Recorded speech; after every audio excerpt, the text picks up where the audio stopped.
Have you ever tasted a boiled egg only to discover a duck embryo inside? Welcome to the world of balut, a delicacy from the Philippines. Balut, a unique and flavorful dish, is a cornerstone of Filipino cuisine. It's more than just food, it's a cultural icon, a symbol of home for millions of Filipinos and a source of intrigue and fascination for the rest of the world. This humble street food, often enjoyed under the glow of a moonlit sky, has the power to surprise, delight, and admittedly at times shock.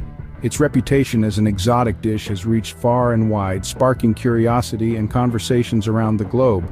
Yet it isn't without its share of controversy. The unusual nature of balut can raise eyebrows and even stir up heated debate.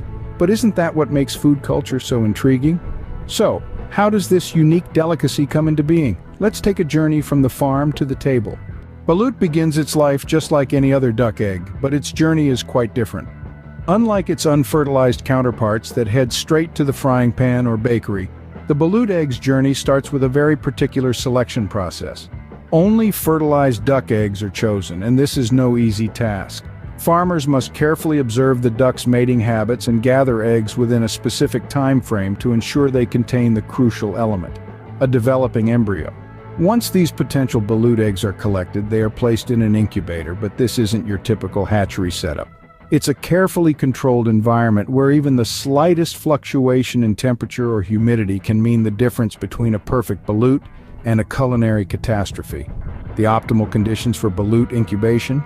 That would be around 99.5 degrees Fahrenheit and a humidity level of around 55 to 60%. But this is not a set-it-and-forget-it process. Oh no, the eggs are turned regularly, mimicking the natural actions of a brooding duck. This turning helps ensure the embryo develops evenly and prevents it from sticking to the shell, a crucial step in achieving the unique texture and taste of a balut.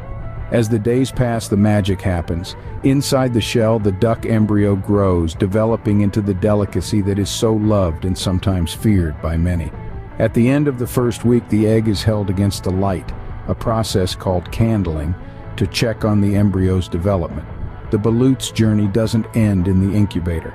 After 18 days of precise care and attention, the balut is ready for its next step.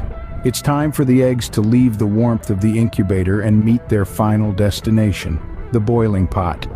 After 18 days of precise care and attention, the balut is ready to meet its final destination, the boiling pot. This may sound like the end, but for the balut, it's just another step in its extraordinary journey, a journey that we will continue exploring in the next scene. Now that we have our balut, it's time to prepare this unique dish for consumption. The cooking process of balut is quite straightforward.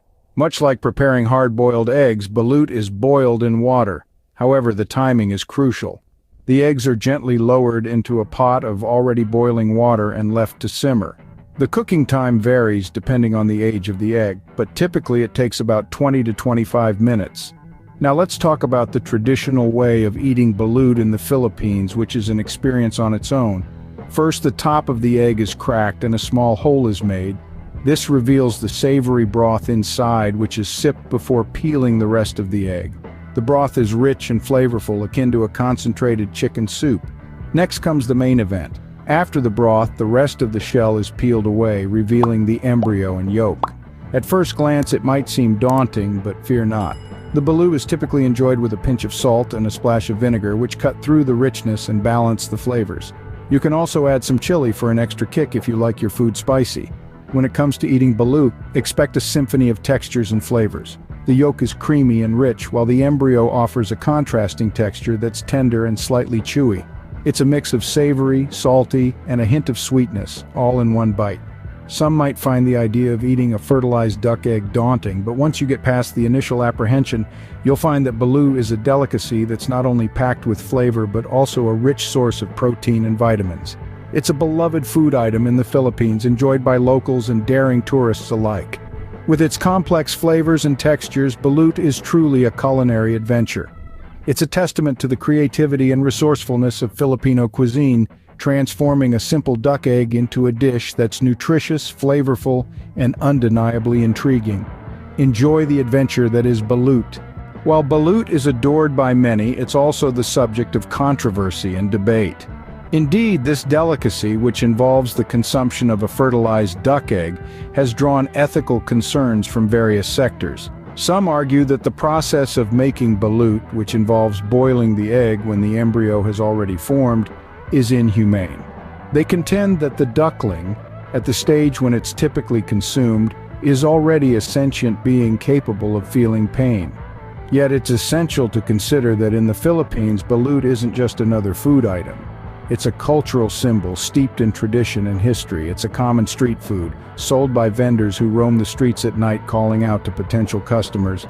It's a late-night snack shared among friends, a comfort food for the weary, and even a purported aphrodisiac. Besides its cultural significance, balut is also a source of livelihood for many Filipinos. From the duck raisers to the egg collectors, from the vendors who sell them on the streets to the cooks who include them in restaurant dishes, balut plays an important role in the local economy.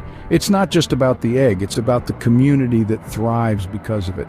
Furthermore, balut is rich in nutrients. It's packed with protein, calcium, and a host of other essential minerals. It's seen as a natural energy booster, a source of strength for those who consume it. In the end, the controversy surrounding balut is a complex one, touching on issues of ethics, culture, economics, and nutrition. It's a conversation that's worth having, but it's also important to remember that, like any food, balut carries with it the stories, traditions, and lives of the people who produce and consume it. Despite the controversy, balut remains a beloved part of Filipino culture, tradition, and cuisine. The conversation continues, and so does the enduring love for this unique delicacy. From a fertilized duck egg to a boiled delicacy, balut's journey is as unique as its taste. Throughout this video, we've traced the path of this intriguing dish all the way from its humble beginnings as a fertilized duck egg, through the meticulous process of making it, and finally to its place as a controversial yet beloved food item in the Philippines. Balut's rich, savory flavor and distinct texture have made it a staple in Filipino culture, despite the debates that occasionally spring up around it. But more than just a food, balut is a symbol.